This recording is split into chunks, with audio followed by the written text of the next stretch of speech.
花莲顶埔车头有一张100多吨的老青仔，因为破病，所以去年风台来的时阵全安尼倒去。这地方呢是发起抢救的活动，互这张老青仔也渐渐步出新意。也毋过，毋知影什么原因，最近这张老青仔煞互人撤掉，互在地人拢惊一跳。工作人员摕电机来记这张倒伫涂骹已经上100岁的老青仔，附近的居民是真艰苦，无法度理解讲原底敢毋是讲要救这张树仔，就买煞4玉树甲伊记掉。唔甘嘛，迄都几百年啊呢，去阮岛啦，来要救，来要甲抬掉，我有法度哦。100多年啊，嘛是一个性命，对无？你嘛讲哦，高价，你嘛要安怎创，你嘛煞别位。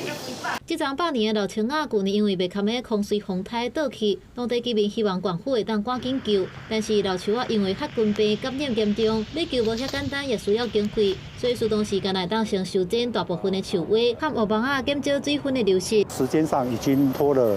将近7、8个月了，它的生命体的乳汁也都完全都已经